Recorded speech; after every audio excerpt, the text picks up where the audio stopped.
Bem, meus queridos amigos, irmãos, boa noite. Estamos aqui em mais uma entrevista, sempre aos sábados, às 20 horas, sempre trazendo um amigo do movimento espírita, um divulgador, um orador, um escritor. Mas hoje eu tenho a satisfação, uma alegria imensa de receber um querido e grande amigo. Para mim, Bruno Tavares é um gigante da divulgação espírita, que é o querido Vanderlei Santos, dos autores espíritas clássicos, já. Então, que já é uma marca de muitos anos de movimento espírita. A marca traz o carimbo da credibilidade dos autores espíritas clássicos, já. Então, para iniciar nossa reunião, Vanderlei, vou convidar você, eu vou fazer uma prece rápida. Então, agradecer a Deus por mais essa oportunidade, uma oportunidade ímpar, de conversar com alguém dedicado à pesquisa, aos documentos, à história do Espiritismo, porque a memória da nossa doutrina tem importância muito grande para as gerações que chegam e vão carregar o bastão do ideal da agora em diante. Então, pedindo permissão a Jesus, a quem tudo devemos, iniciamos a nossa entrevista da noite de hoje. Meu querido Vanderlei, que alegria eu estou sentindo. Tudo bom, meu amigo? Como é que vai você? Graças a Deus. É até uma luta sem parar, não é? Sempre trabalhando, e o serviço nunca acaba. Sempre vai aparecendo cada vez mais trabalho, né? Na questão da divulgação do Espiritismo, né? É isso mesmo, Vanderlei, não é? Meu amigo, mas me diga uma coisa, Vanderlei, só para matar a curiosidade.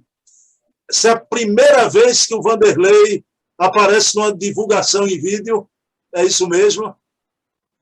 É a primeira vez. Eu nunca fiz live com ninguém assim. Eu sempre trabalho mais nos bastidores, Ana. Sempre trabalho mais assim na questão da divulgação do Espiritismo via site, né? Então, a gente sempre está trabalhando. Então, é a primeira vez que eu participo assim, e é um imenso prazer de estar participando juntamente com um grande, para mim, atualmente, é um grande âncora do Espiritismo, atualmente, com essas reportagens fabulosas, elucidativas, né? Dentro do meio espírita, né? Ô, Vanderlei, você está aumentando a responsabilidade, porque essa live já é histórica. Primeira vez que temos o Vanderlei aqui ao vivo e a cores. Os nossos amigos nos diziam, viu, Vanderlei? Eu posso constatar, mesmo você sentado, que você não é um gigante só da pesquisa, não é? Também no corpo físico, Vanderlei é uma criatura alta, né, Vanderlei? Meu amigo, agora a pergunta que eu faço inicial, eu faço para todos, Vanderlei. Eu queria que você contasse a tua trajetória no Espiritismo, quando você iniciou, até os dias de hoje, o teu gosto pela pesquisa. Pode ser? Pode, claro, claro. Eu tenho 52 anos, Ana, atualmente, e desde que eu me lembro, as minhas lembranças mais antigas, eu nasci em 69. Já a partir de 1974, não fui eu que fui atrás do Espiritismo, mas a fenomenologia veio atrás de mim, né? Então, quando eu já tinha perto de 4 ou 5 anos, começou a ocorrer muitos fenômenos mediúnicos, né? Entendeu? Realmente, assim, de mediunidade, né? E eu não entendia, porque eu era criança, tinha 5, 6 anos. E como eu tinha 5, 6 anos, eu não entendia bem. Aí, quando eu completei 6 anos, eu comecei a participar de uma escolinha espírita, chamada Centro Espírita Allan Kardec. Então, a gente aprendia através de cartazes a questão da imortalidade, a questão da comunicabilidade dos espíritos. Mas é bem o lado assim pedagógico infantil, né? Eu era muito novinho, né? Então, eu fiquei nessa escola durante 2, 3 anos, mais ou menos, né? Aí depois eu fui crescendo, aí eu eu participei de vários grupos espíritas, né? Sendo esse também o Centro Espírita Allan Kardec, o Grupo Noel, e outros grupos, né? Eu fiz bastante cursos nas casas espíritas, entendeu? Aí eu sempre tive envolvido com o espiritismo, né? Teve uma época da minha vida que eu parei um pouco também, né? Depois, aí, passando dos 30, eu voltei de novo com força total também, né? Porque quando você está crescendo, está se desenvolvendo, você começa a procurar outros caminhos. Aí eu percebi que o verdadeiro caminho mesmo é o espiritismo, né? Aí eu me desliguei de linhas de pensamento que eu estava partindo. E aí eu comecei nessa trajetória e, e sem parar. Depois eu participei de escola, mas nunca participei de associações espíritas, etc. Entendeu? Eu era mais mais em centros espíritas, centros familiares, né?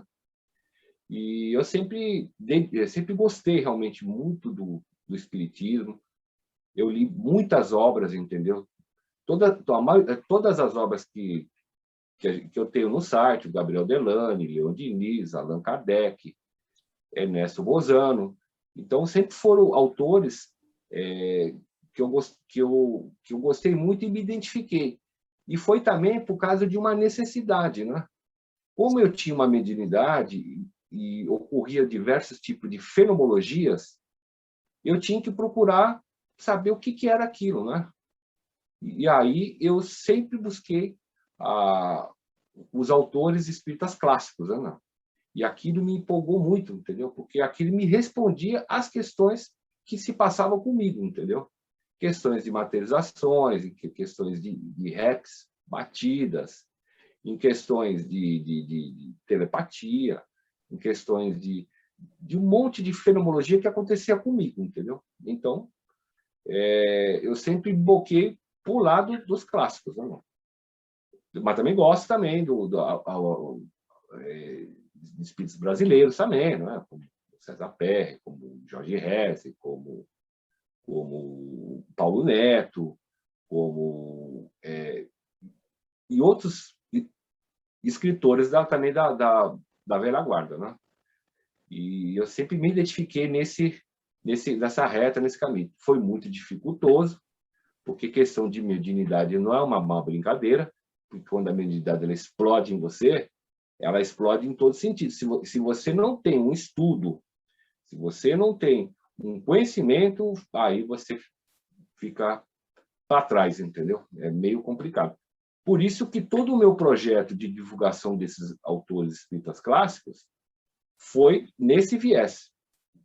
Porque eu senti que, assim como eu, e tinha essa necessidade, essa fome, entendeu, de aprendizado, eu sei que existem milhões de pessoas que nem eu também, né? Que necessitam de conhecimentos, que têm fome da verdade, né? Em questão de mediunidade, entendeu? Então, mais ou menos nesse ponto que eu vou.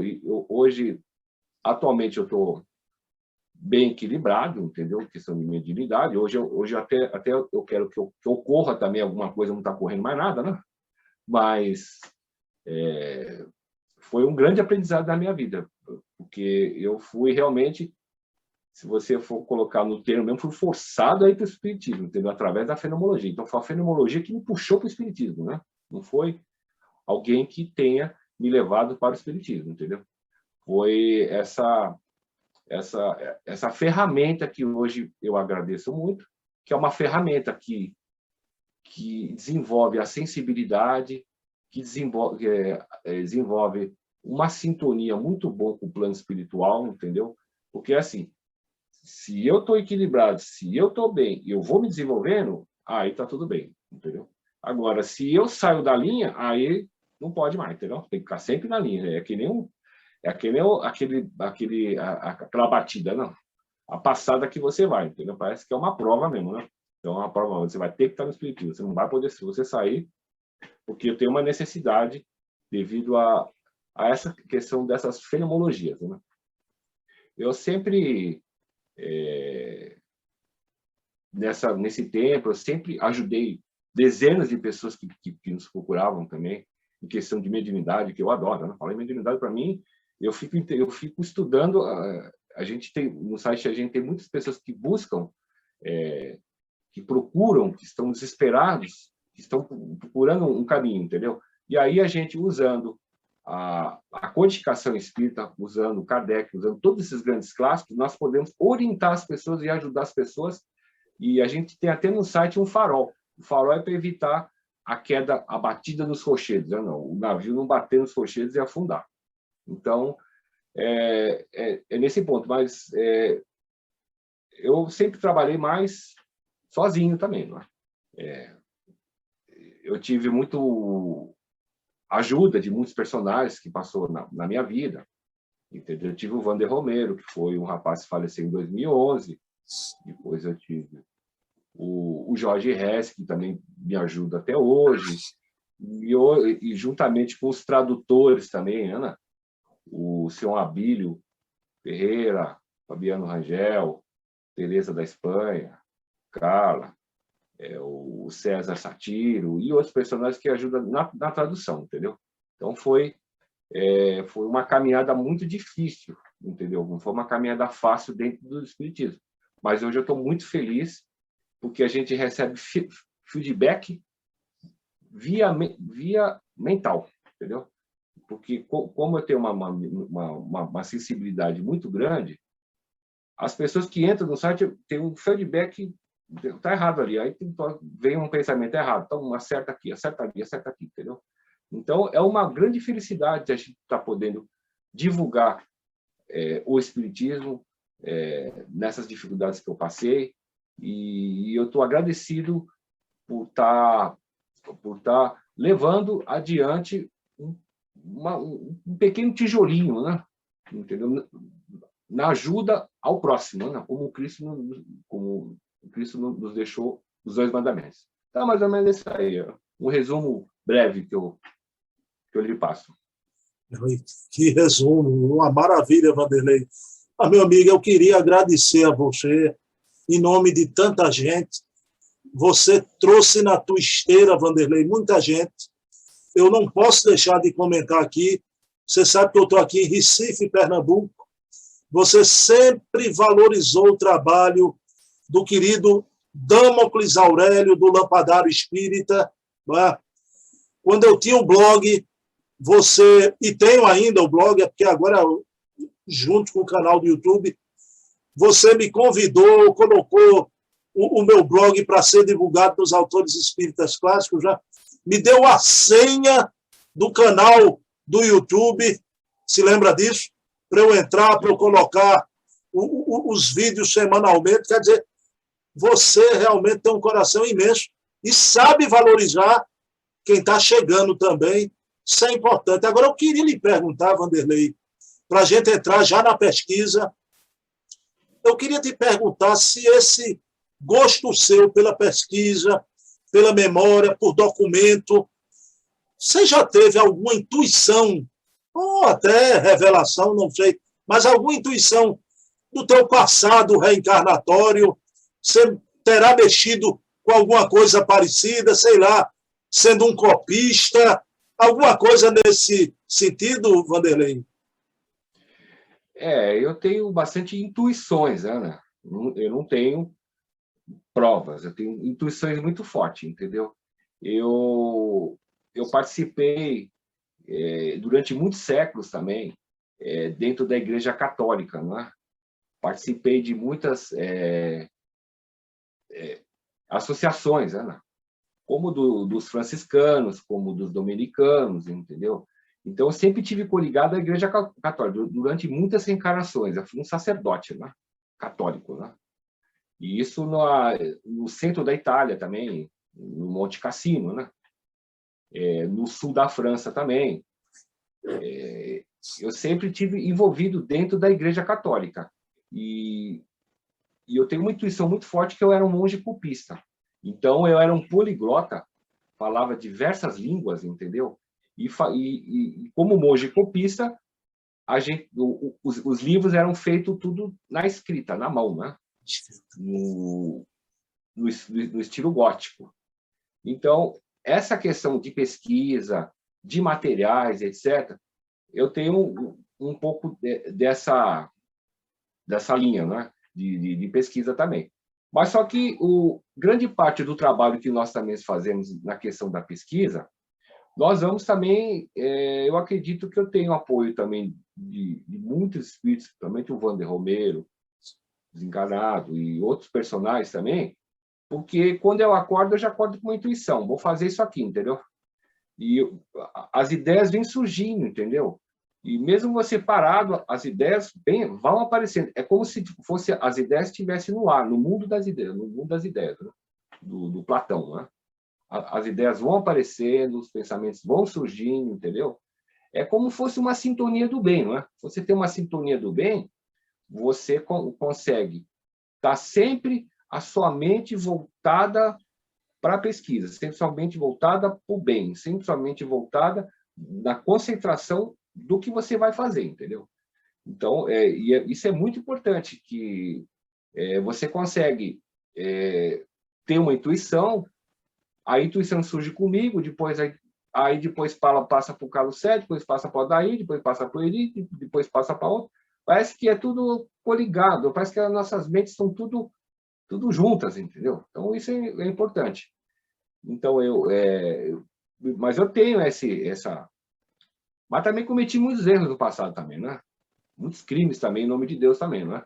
Então, por isso que hoje eu já venho numa reencarnação mais bloqueado, entendeu? Mas, graças a Deus, hoje a minha sintonia é 100%, né? Porque hoje eu tenho conhecimento, né? Graças ao Espiritismo. Hoje eu tenho conhecimento graças ao Espiritismo. Então, eu tenho que agradecer muito ao Espiritismo. E por isso eu tenho esse amor e essa dedicação, entendeu? De estar sempre junto da divulgação dos postulados do Espiritismo, né? Levando a chama da fé, da esperança, da felicidade, e todas as pessoas que nos procuram. Assim como pessoas no Brasil e pessoas no exterior também, não é?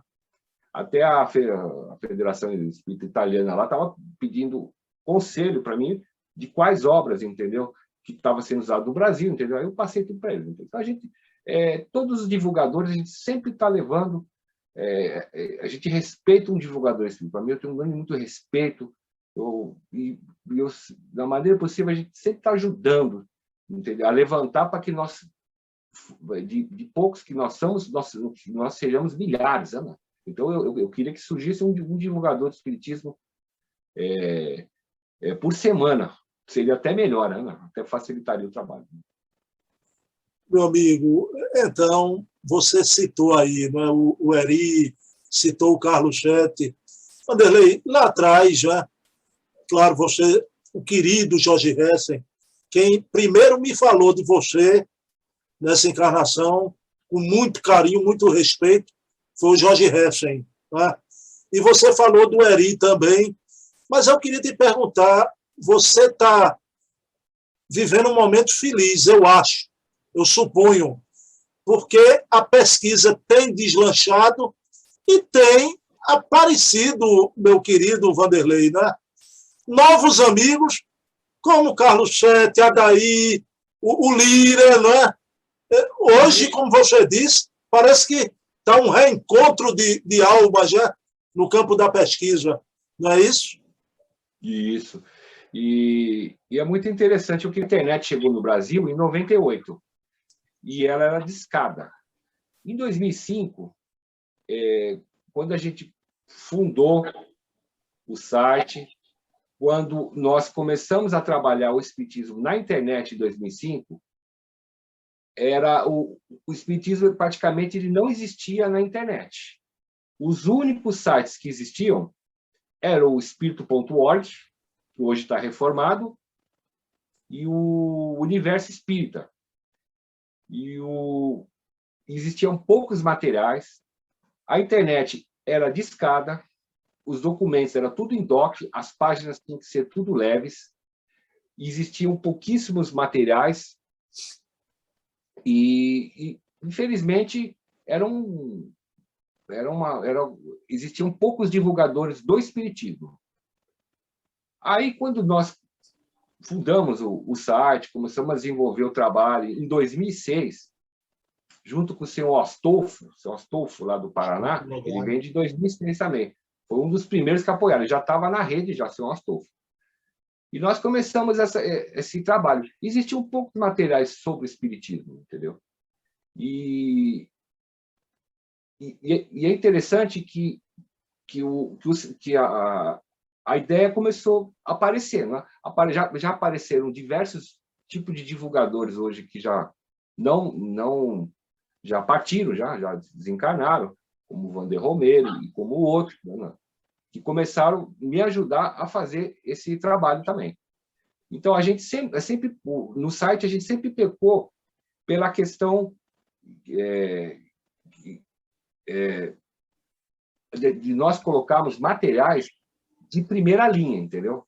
Então, sempre fomos Kardec, Gabriel Delane, Leon Diniz, Ernesto Bozano, Camille Flammarion, no Brasil, Chico Xavier, Caibar Schutter, Herculano Pires, e fora as dezenas de personagens que começaram a aparecer.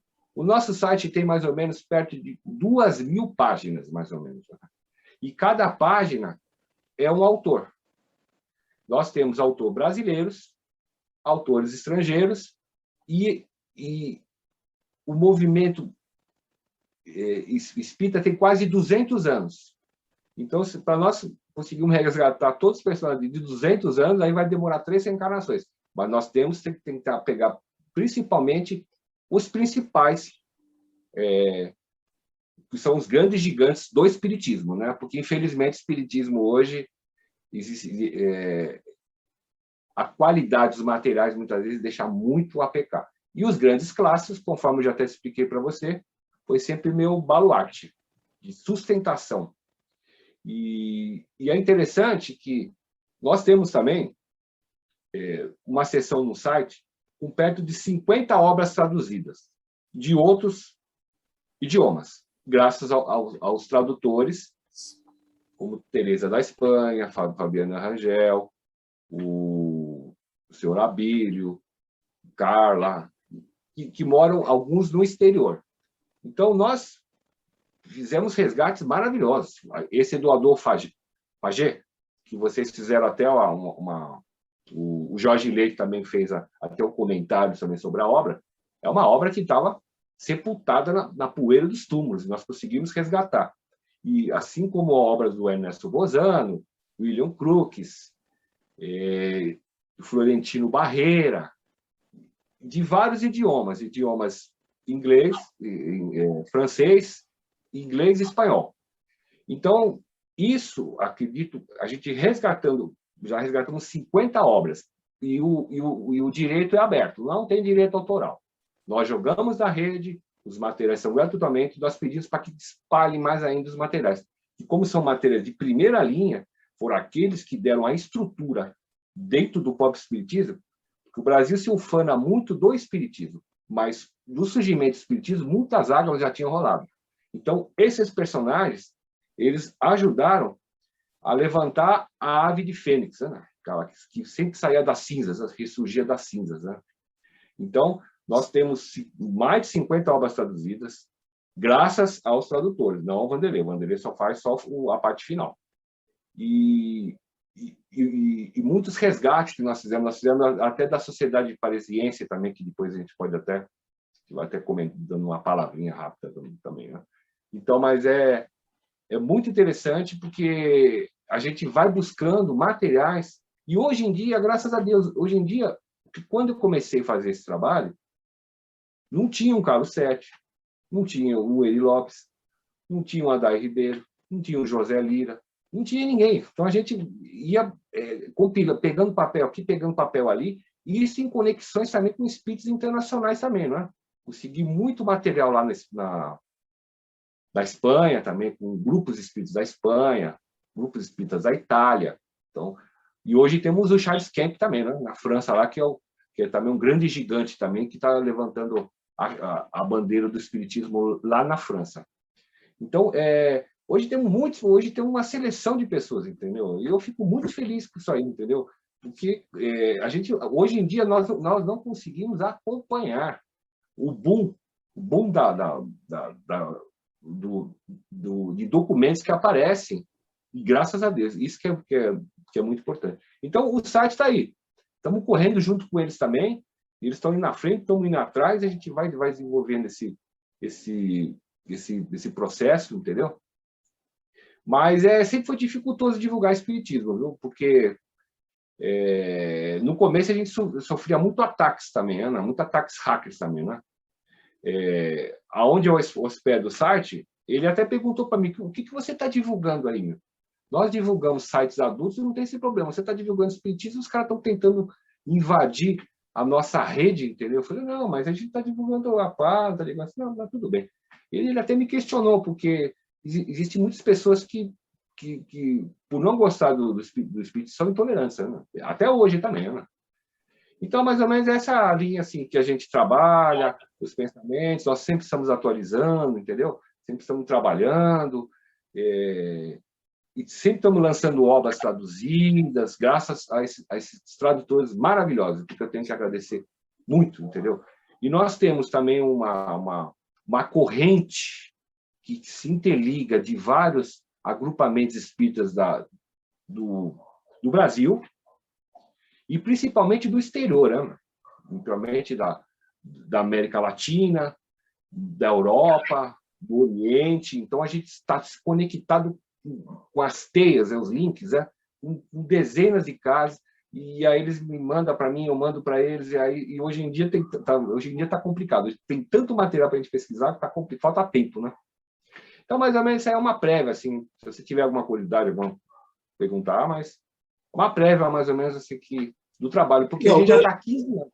Eu agradeço também muito a você, porque, Vanderlei, o Carlos Sete e o Adair, quando divulgaram aquele documento de Adolphe Laurent de Fagé, né, que foi graças àquele documento que foi, para mim, a gota d'água, que a minha convicção que não houve adulteração foi ali, quando eu vi Delane, o Henri Souza divulgando a quinta edição.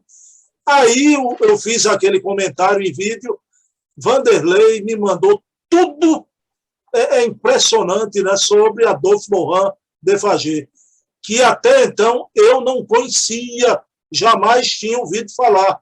Quer dizer, os autores espíritas clássicos, Vanderlei me colocou no mundo de Laurent de Fagé. Eu cheguei no primeiro momento a ficar pensando, eu já tenho tanta gratidão a Laurent de Fagé, que eu acho que eu passei na vida dele lá no passado, tive um contato com ele, né? Que ele me ajudou aqui, né? E através de você fui ver a vida desse grande espírita tão pouco conhecido ainda, né? Mas, Vanderlei, vamos entrar na pesquisa, né?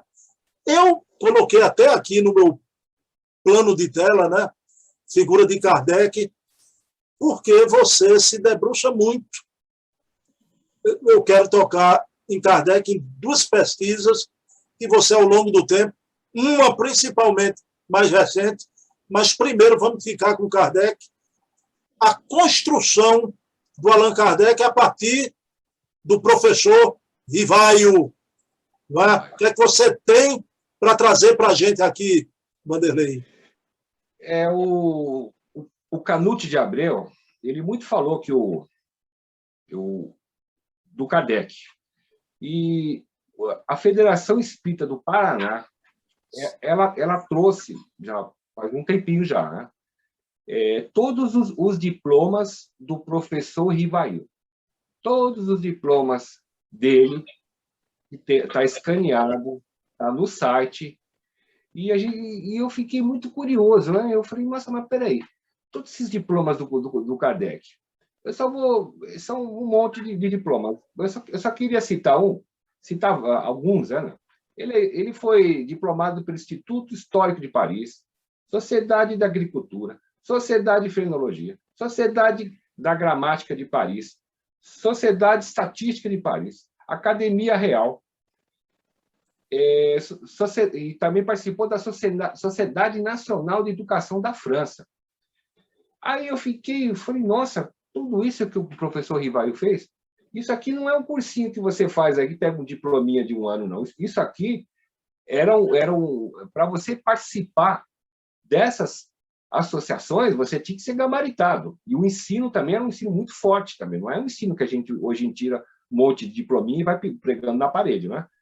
Aí eu comecei a pesquisar também em cima desses diplomas, em documentos da Google. Aí eu vou me concentrar só em duas, tá? Para a gente não avançar muito. A questão da frenologia.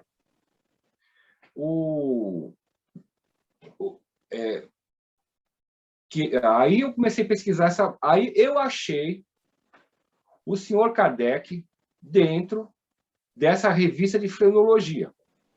E aí eu comecei a estudar a questão do que era essa frenologia, entendeu? Era uma ciência que foi criada, que foi para o médico austríaco que veio para a França. E essa frenologia era estudada por médicos. As aulas que eram dadas eram por médicos. Então, era uma associação médica. Então, por isso que tem essa confusão que fala que o Kardec era médico, mas ele estudou, se diplomou dessa sociedade de frenologia, que era de orientação médica, que era para você entender o perfil da pessoa, o caráter da pessoa através da circulação do cérebro. Até que eles empanaram o cérebro do Einstein, né? Botaram um vidro lá no formol lá para estudar, para saber o que o cérebro dele tinha diferente dos nossos. Então, essa questão da frenologia, aí eu comecei a analisar. O Kardec, nessa questão da frenologia, ele tentava ver como ele estava na área da educação, então o ramo dele era da educação, era uma espécie de psicologia da educação. Então, ele estava estudando a frenologia para fazer o entendimento dos próprios alunos. Por que o aluno está indo mal na escola? Por que o aluno está aprendendo? Qual o perfil do aluno? Entendeu? Então, quando o professor ele se bacharelou, o professor Rivail se bacharelou, que pegou esse diploma de frenologia, que era uma escola que os médicos, entendeu, davam aula, ele estava lá para estudar o perfil dos alunos, entendeu? Olha mais uma coisa interessante, né? E isso aí acabou respingando que falava que ele é médico. E outro diploma também que ele pegou também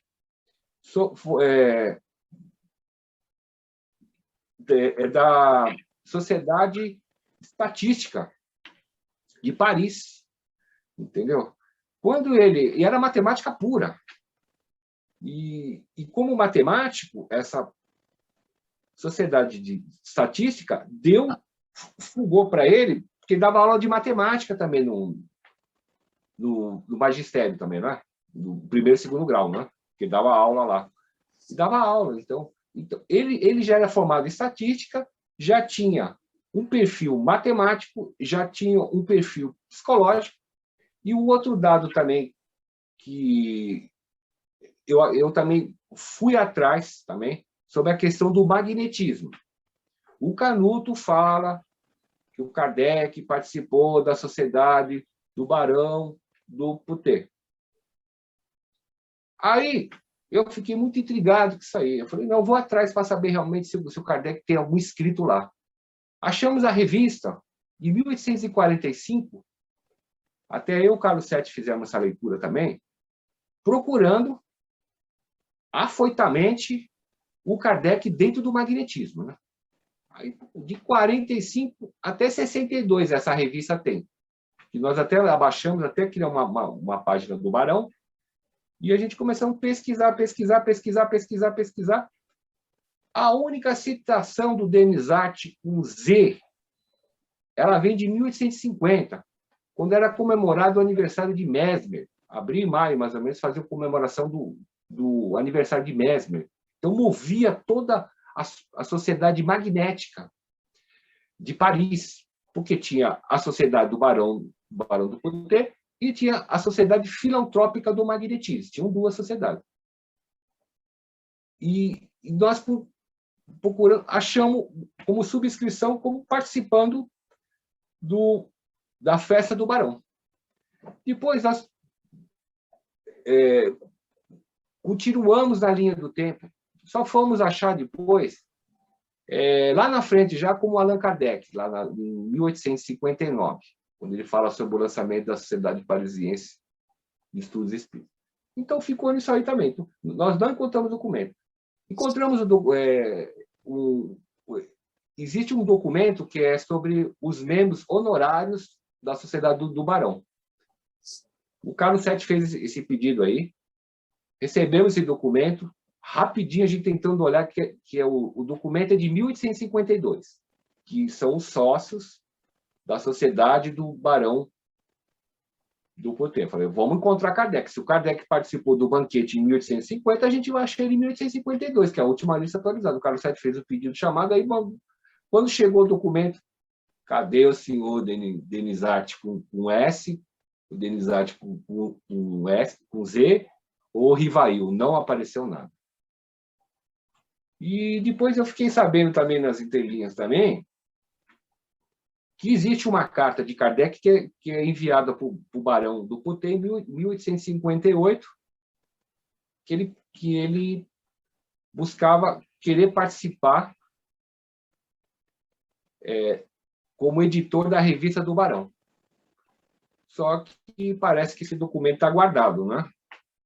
Então, é uma interrogação que a gente faz, mas eu acredito que existe esse documento, entendeu? Que deva estar de posse da FEAL. Esperamos que a FEAL libere esse documento. O Kardec pediu para ser editor da revista.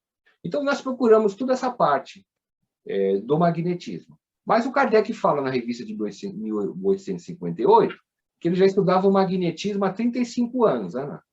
E nós não encontramos. Pesquisamos na Sociedade do Cainê, que era uma sociedade também espiritualista também, não achamos. Pesquisamos numa outra sociedade do Perrat, que era o inimigo voraz de Kardec também, não encontramos também. Então, procuramos todas as grandes sociedades de Paris que existiam na época do Kardec. Não é? Também não encontramos nada que fale do magnetismo, entendeu? Então, isso é uma coisa que estamos tentando procurar, tão atrás, entendeu? Mas não existe nenhum documento que comprove que o Kardec tenha participado do magnetismo. Mas ele fala que já conhecia há 35 anos. Né? E existe essa carta que a FEAL está guardando, eu espero que um dia ela libere, falando o Kardec querendo ser editor da revista do Barão, entendeu? Que aí vai ter mais dados, entendeu? Informativos. Então, mais ou menos é isso aí. E outra coisa... Vanderlei, me esclareça uma coisa. Você falando na frenologia, Kardec foi estudar, não é, para o aproveitamento dos alunos, analisar o aproveitamento, e daí aquela coisa dele ser médico, que alguns chegaram a ventilar isso. Mas me diga uma coisa, e aquela informação de que Allan Kardec, não é, frequentou a maçonaria, aquilo procede, aquilo foi atestado? Não, eu não tenho esses dados. Viu? Também não é? Também mas não. Eu acredito que não, viu? Aí a gente tem que entender assim, o Kardec, ele estudou tudo nesses institutos, existem os diplomas estão lá na Federação Espírita do Paraná, depois quiser, depois até passo o link para quem quiser, que vai mostrar todos os diplomas que o Kardec foi formar. Aí nós começamos a imaginar, peraí, o Adair até lembrou muito bem, teve uma live que vocês tiveram também, que passaram para a gente que o Kardec foi um mero codificador. Não, o Kardec foi só um codificador. Ele foi só um escriba. Vamos falar um escriba. Um codificador, um escriba. Ele só escreveu o que o Espírito ditaram para ele. Mas muito pelo contrário. O Kardec já estava formado. Todas essas instituições que o Kardec estudou na construção da sua carreira acadêmica, na sua formação profissional, isso ajudou ele no desenvolvimento do próprio Kardec. Então, o professor Rivail não foi o anexo do Allan Kardec. Ele já estava pronto. O professor Rivail já estava pronto. E outra coisa, estatística, desenvolve o conhecimento espacial. As obras de Kardec, se você for analisar, é uma fórmula matemática. Feito, Se você for ver a construção das obras dele. Por quê? Porque ele dava aula de matemática, ele estudou no Instituto de Estatística, isso aí dava asas para outras profissões, contabilidade, etc. Mas a estrutura do conhecimento de Kardec, o Kardec já estava pronto. O Kardec já estava pronto, ou seja, não existe o anexo, é um mero codificador. É isso mais ou menos que a gente está tentando demonstrar. Através desses diplomas que estão lá, existem documentos que você pode ir atrás e pesquisar. Instituto Histórico de Paris, também. Lá se falava muito questão de raças, eugenia. Falavam sobre questões que o Kardec estudou lá também. O Kardec foi até acusado de ser racista, entendeu? Mas se vivia no eurocentrismo. Lá a Europa era o centro do mundo, a América, a África eram áreas periféricas.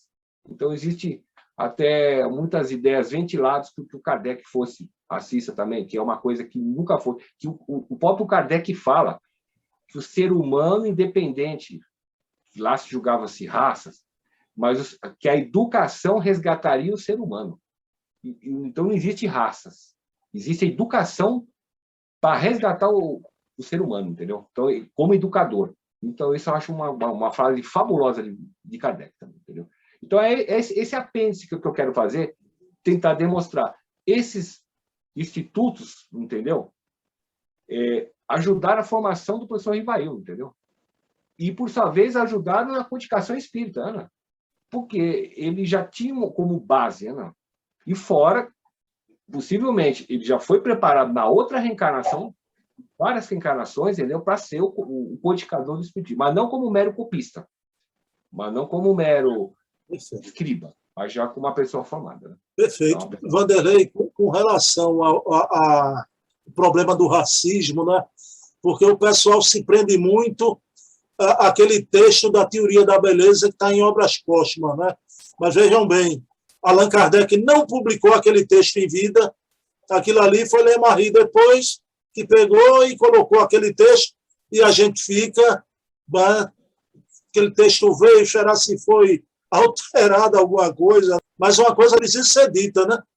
O Kardec não publicou aquela teoria da beleza em vida, aquilo veio depois já. Mas, meu querido Vanderlei, você falou na Sociedade Parisiense de Estudos Espíritas, né? Muitos chamam do primeiro centro espírita do mundo, né? Mas ali foi a célulazinha máter de tudo, né? Ali começa uma história sem fim do movimento espírita, né? Mas pouco se fala na Sociedade Parisiense de Estudos Espíritas pós-Kardec, né? Você está se debruçando nisso? Estamos debruçando e estamos avançando sobre essa temática, né? Eu sempre fui fascinado sobre essa questão também, sobre a Sociedade Parisiense de Estudos Espíritas. Numa obra do Florentino Barreira, essa obra do Florentino Barreira, ele mostrou todos os participantes da Sociedade Parisiense de Estudos Espíritas, o Florentino Barreira, num livro chamado A Sociedade de Paris, que nós até traduzimos do espanhol para o português. Existia aquela lista, isso há uns 6, 7 anos atrás. Depois, no andar da carruagem, o Carlos Sete, do Sci-Fi do Espiritismo,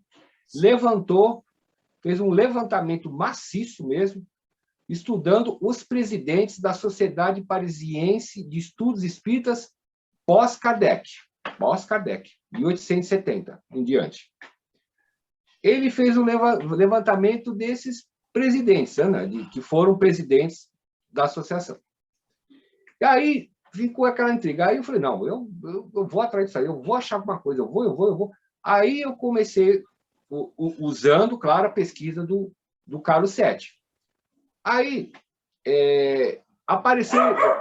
Aí, quando a gente estava realizando esse processo, aí eu comecei a analisar alguns documentos. Nós sabemos, pela linha do tempo, que a Sociedade Parisiense de estudos espíritas, quando da morte do próprio Kardec, ela se mudou para a rua do endereço que o Kardec ele iria mudar, entendeu? Ele iria mudar e ele acabou falecendo na rua Lili, Rua Lili. Aí o que aconteceu? Quando teve essa mudança, aí existiu a sociedade anônima, e a sociedade anônima ficou junto da Sociedade Parisiense de Estudos Espíritas, isso em 1869. Aí se percebia, se a pessoa que vai ler a Revista Espírita, de novembro de 1869, já existia lutas, intrigas, brigas entre eles, entendeu? O próprio Delian, ele já fala assim, não, a Sociedade Parisiense de Estudos Espíritas, ela está aqui só porque ela foi permitida ficar, entendeu? Mas a Sociedade Anônima é uma coisa, a Sociedade Parisiense é outra. Aí, o que aconteceu? Eles se mudaram, conforme o Dom Carlos VII levantou. Em 1870, foi refundado o Estatuto dela, junto que participava até do Camille Flammarion, e outros personagens também, que eram membros honorários, Amorim, e até o Bitar também participou, que ele pediu renúncia anteriormente, né? Depois ele começou a participar de 1870. Então, a sociedade pós-Allan Kardec, ela vem de 1870, o Carlos VII levantou todos os presidentes, e aí nós encontramos um periódico da Sociedade Parisiense de Estudos Espíritas, que é chamado O Livre Pensador, né? Que participou. Depois teve um outro jornal também. Teve 4 anos, mais ou menos, de jornais. Depois a gente perguntou, mas e essa Sociedade Parisiense? Para onde que ela vai agora, né? Depois descobrimos que o último presidente da Sociedade Parisiense de Estudos Espíritas, de 88 e 89, que era a família Chenot, que era neto, o avô já era amigo de Kardec, o pai era amigo de Kardec, e ele era o neto, Chenot. E o que aconteceu? Esse Chenot, ele se desviou da plataforma do Kardec. Ele virou um livre pensador, né? E ele ataca Kardec no Congresso Internacional Espírita de 1889, falando que a primeira parte está lá no Congresso Internacional do Espiritismo. A pessoa pode até baixar o documento lá que está lá. Que ele fala que o Livro dos Espíritos, a primeira parte, ele não alimentava a razão. Então, ele tinha ojeriza à religião. Aí, ele atacou Kardec lá em 1889. Aí, o Comitê de Divulgação do Espiritismo pressionou ele e ele se autodemitiu. E aí ficou órfão. Quando ficou órfão, aí aparece o Fager, Adolfo de Fager, vindo de Lyon. E ele assume essa sociedade e refunda como Sociedade Científica do Espiritismo, em 15 de outubro de 1890. Aí dá-se a entender, no mesmo endereço, na Rua Saint-Denis, é fundado uma nova Sociedade Científica do Espiritismo, com o Fager na linha de frente, e o Fager segue em diante, entendeu? Levando a chama do Espiritismo. Então, ocorreram muitas exclusões dentro também, né? Altas exclusões, porque as pessoas não aceitavam o pensamento de Kardec, entendeu? E a questão religiosa, que ele se conectava aos laicos. Então, mais ou menos, é impressionante as pessoas terem acesso a esse periódico, também está lá no site também. Eu achei uma continuação desse periódico, e é muito interessante a gente conhecer. Se estudava muito sobre questão de tipologia, seriam as diversas mediunidades que eram estudadas lá. Mais ou menos é nesse... Adolfo Fager, não? Esse é o nome do nome. Grande chão. Grande. Meu amigo, você falou aí dos laicos, né? E o movimento espírita tem essa suposta, que é uma ilusão, que não há isso, né? Mas uma suposta divisão entre os laicos e os religiosos, né? Aí, Vanderlei, foi lançado, está aí fresquinho ainda, né, o documento Religião e Espiritismo, 4 mentes, né? Nosso querido Eri Lopes, Vanderlei Santos, Luiz Lira e o amigo do Canadá, como é o nome dele mesmo, que eu me esqueci. O César Satiro. César, que eu vou entrevistar aqui, já disse para você isso, viu, César? Vamos aqui conversar brevemente. Meu amigo, aí, Vanderlei, vocês lançaram esse documento, Kardec debruçado sobre a questão da religião, inclusive aquele nome que ninguém conhecia, Religião do Progresso, né? Eu achei a coisa mais bela, não é? Mas, claro, já era esperado, houve uma certa reação desse mundo laico, espírita, né?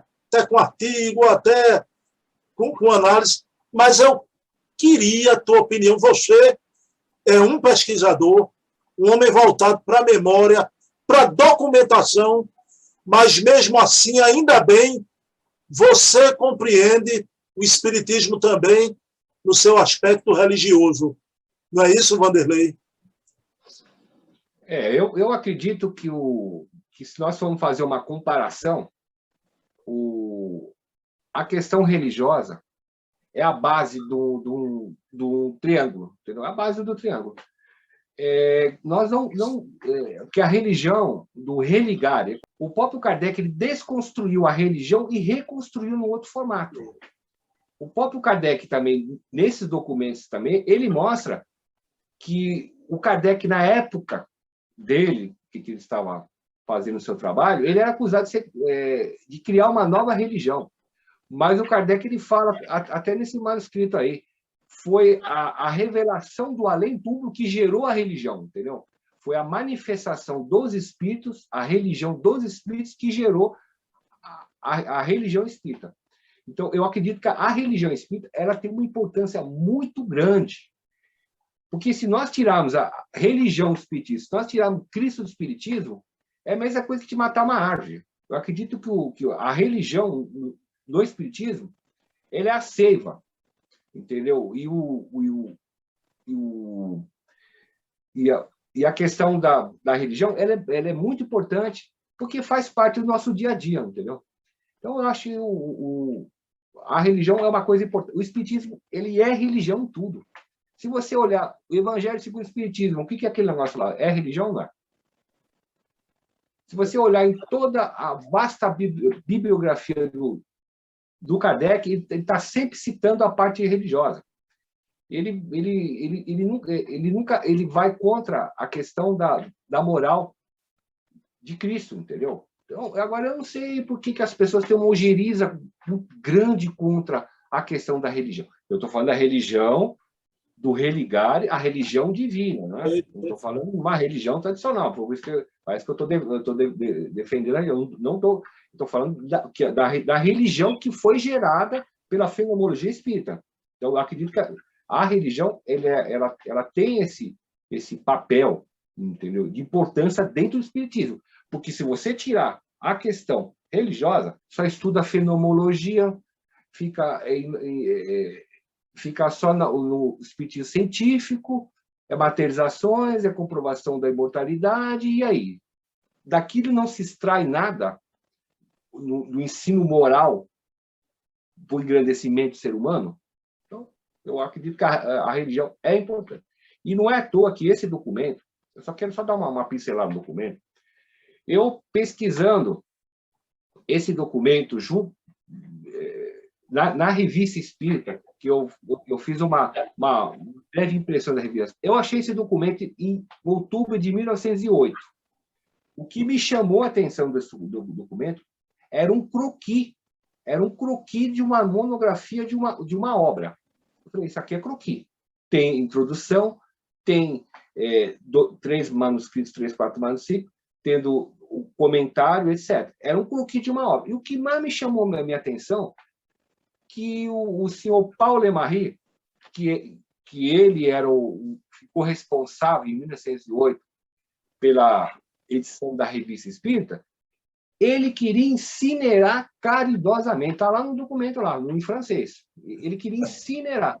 Só que o editor da revista, que era um outro personagem que escrevia que era editora, né, e também escrevia na revista, aí ele que salvou, porque o Paul Lemarry queria incinerar o documento caridosamente. Então, é mais ou menos isso aí. As ideias lá estão devastadas, entendeu? São vários pensamentos, a pessoa tem que ler devagarinho a obra para entender, entendeu?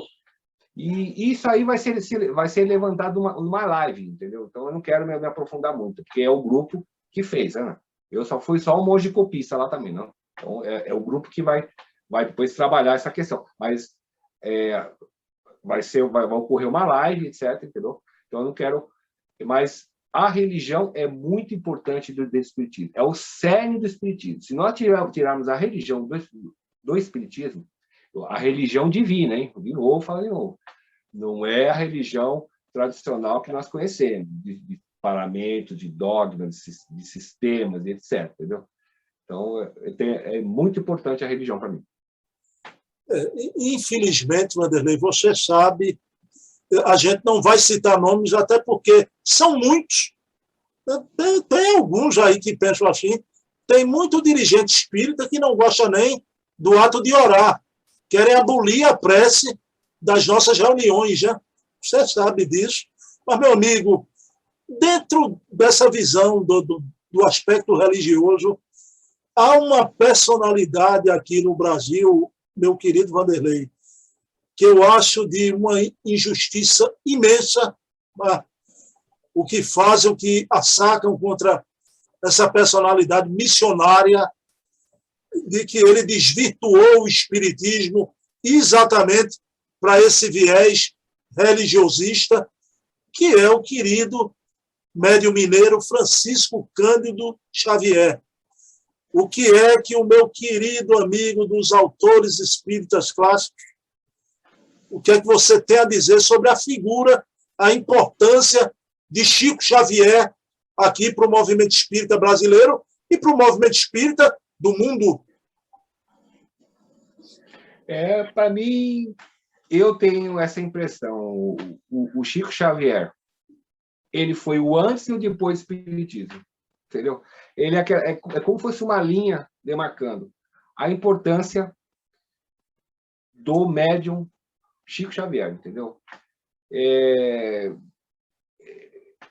Ele possui uma vasta bibliografia, ensinamentos imortais, né? Então, eu acho que essa questão do Chico Xavier, das pessoas quererem diminuir o seu trabalho, eu acho uma injustiça muito grande. Ele derramou muito sangue pelo espiritismo, ele ajudou milhares de pessoas, e se nós fizermos 1/1000 do que ele fez, a gente já vai estar muito bem, entendeu? Então, eu vejo ele como um personagem do século, entendeu? E eu estou fazendo leituras do livro lá do Nosso Lar, a série Nosso Lar. Tem muitos dados que ele cita lá, nos livros que ele psicografou. É impressionante. Não tem como você, um mineirinho lá nos rincões de Minas Gerais, ele ter tanto conhecimento para colocar lá. O livro Libertação, interessante, que ele começa, que foi rodada na Itália, né? Na realidade, a trama que ocorreu lá de um dos livros lá da série lá do Nosso Lar, Libertação, ele cita personagens, ele cita locais, ele cita... não tem como ele, naquela época, naqueles rincões que ele vivia lá em Minas, ter esse conhecimento para a construção dessa obra. Para falar que o cara falsificou a obra, que o cara copiou a obra, que aquilo tudo é mentira. Nós fizemos um curso, eu fiz com o César Perry, sobre Paulo Estevão. Se você ver, o César Perry fez uma contextualização histórica e mostrando alguns ensinamentos e contextualização histórica, como o Chico Xavier teria acesso a tanta informação de cidades, locais, a permanência, as passagens que ele teve. Então, para mim, o Chico Xavier é o antes e depois do Espiritismo. Ele foi um dos maiores médiuns de todos os tempos, entendeu?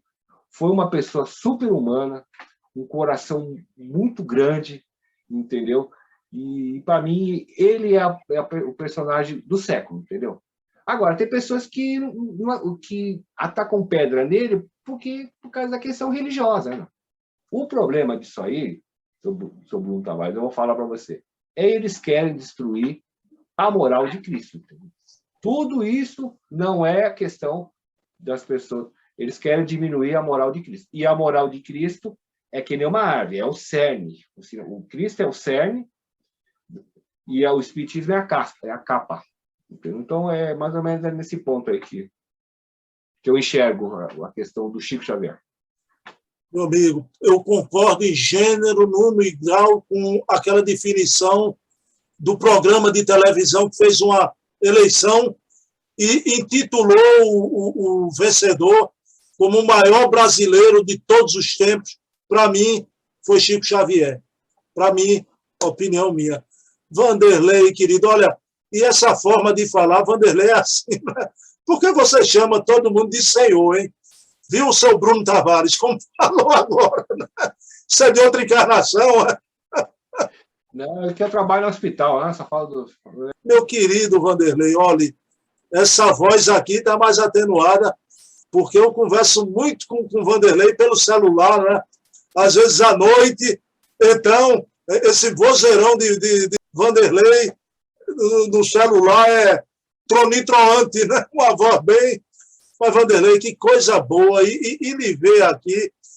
Olha, eu vou agradecer para o resto da vida que você me deu esse privilégio, o benefício da sua estreia, né? Quer dizer, isso vai ficar marcado agora em qualquer live que você fizer. Primeira live foi aqui comigo, viu? Mas é importante a gente sempre estar trocando essas figurinhas aí. E o mais importante é a questão do que o movimento espírita seja cada vez mais forte, que surjam mais divulgadores, surgem mais personagens, para que a gente for crescer cada vez mais. Que nem o projeto 1868, né? Que tinha um Kardec de divulgar o espiritismo maciço. Né? Então, se a luz partir de todos os pontos, isso que é importante para mim. Tem que partir de todos os pontos, porque não fica só num, fica em todos. Né? Não. Aí, isso que é mais importante, que a luz partir de todos os focos, todos os ângulos, em todos os lugares. Né? Não vamos fazer panelinha. Tem aquele ditado, Vanderlei, aqui ninguém solta a mão de ninguém.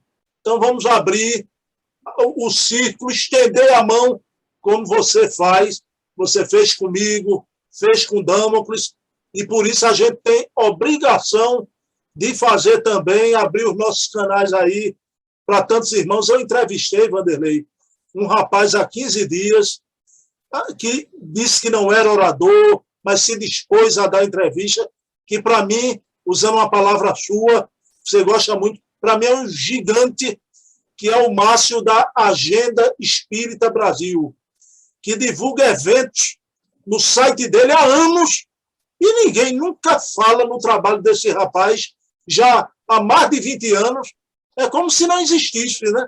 Então, trouxe aqui, ele mamou a causa, então tem muita gente boa trabalhando aí, mas, meu querido Vanderlei, eu queria agora que você fizesse a sua despedida, pode ser? É que a gente deseja assim que todo mundo possa se unir no mesmo ideal, né? Se unir junto das obras de Kardec, é pelo menos isso, né? Se unificar junto das obras de Kardec e levar o ensinamento da imortalidade, da comunicabilidade dos espíritos, das múltiplas vidas, né? Na paligenesia, e assim vai, entendeu? se debruçar, estudar muito, e acima de tudo, fazer o bem ao próximo, né? Isso que é o mais importante. Sempre fazendo o bem e a caridade ao próximo. Eu acho que isso é o mais importante. E é isso aí. E a luta segue, né? Meu amigo, você tirou daqui, né? Eu digo, Vanderlei, você não vai sair sem dizer a frase máxima que é o jargão da sua vida. Olha, o Adair Ribeiro está limitando, viu? Outro dia ele falou comigo, Bruno, a luta segue. Eu digo, epa, tem que citar o autor, senão ele vai cobrar direito autoral, viu? Que é o Vanderlei. Vanderlei, querido, vou fazer um pedido que eu faço a todos, que você faça a prece final do nosso encontro, pode ser? Não, pode ser.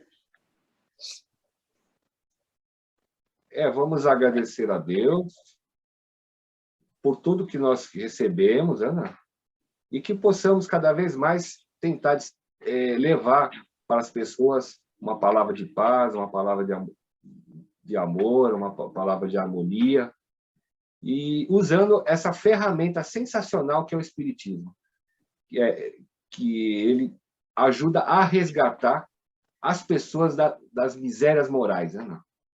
É isso aí. A luta segue. Fiquei impressionado, viu, Vanderlei, de não ter tido problema nenhum. Você nunca tinha usado, pessoal. Vanderlei baixou o Zoom hoje no celular e de forma automática, né? Não teve problema com imagem, com som. Sabe o que é isso? As línguas de fogo, assistência espiritual, aí que você teve, viu? Meu amigo, um abraço, viu? Um abração. Agradeço muito a você e ao público também, né? Que também me perdoe também se eu cometi alguma gafe também, né? Mas tirando isso aí... Não, e agora é o caminho da roça. Foi a primeira de muitas, né? Aguarda aí que vai chover de convite, né? Valeu, Vanderlei. Beijão, viu? A luta segue. Fica com Deus.